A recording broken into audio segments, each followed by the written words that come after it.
Ethan Cole was only 12 years old, the only child of a very wealthy family.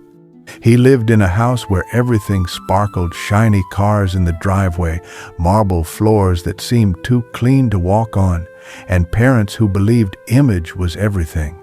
One rainy afternoon, Ethan saw something that didn't belong in his perfect world. Curled up against a lamppost was a scruffy, trembling dog.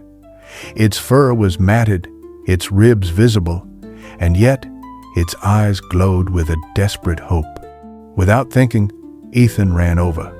"Hey, boy," he whispered. The dog wagged its tail weakly, as if it had been waiting its whole life for someone to notice. Ethan knew what his parents would say, but his heart didn't care. He lifted the dog gently and carried him home. He named him Rusty. When Mr. and Mrs. Cole saw the dripping, shivering animal in their doorway, they recoiled.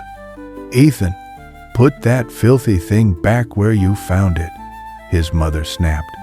His father frowned. "It stinks. And look at it, it's ugly. We're not keeping a stray." But Ethan pleaded, his eyes brimming. "Please, Dad, just give him a chance. I'll feed him. I'll wash him. He won't bother anyone. Please." It took hours of begging, but finally, reluctantly, they agreed. Rusty could stay. Still, the Coles made it clear. The dog was unwanted. At dinner, they ignored him. At night, they shut their doors tight. To them, Rusty was nothing but a nuisance. But to Ethan, Rusty was everything. He fed him scraps under the table, whispered secrets into his floppy ears, and curled up beside him whenever the world felt too cold. Weeks passed, and then, one night, everything changed. It was close to midnight when Mr. and Mrs. Cole were jolted awake by frantic scratching at their bedroom door. The sound was sharp, desperate, unrelenting. Mr. Cole shot up, furious. "That mangy dog," he growled. He stormed to the door, yanked it open, and glared down at Rusty. The little dog barked wildly, pawing at his leg, his eyes wide with urgency.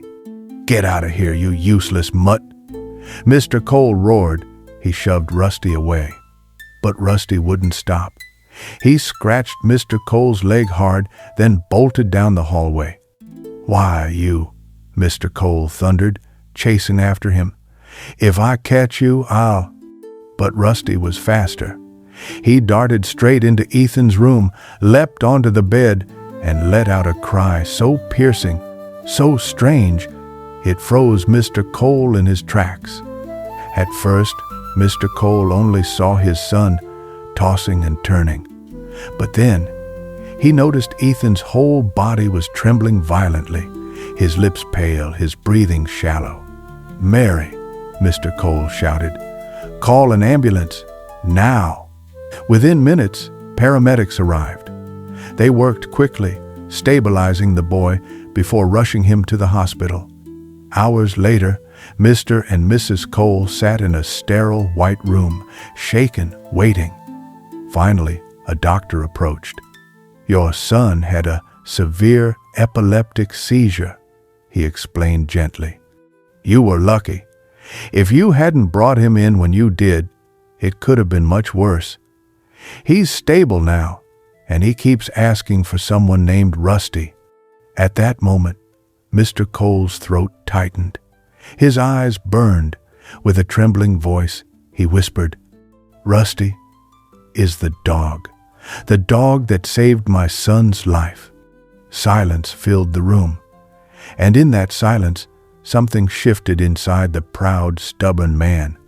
For the first time, he realized how wrong he had been. He had judged Rusty by his dirt, his smell, his scars. He had called him useless, unwanted. But it was this same broken creature who had seen what no one else had, and who refused to give up until help came. When Ethan was finally discharged days later, Mr. Cole was waiting with Rusty by his side.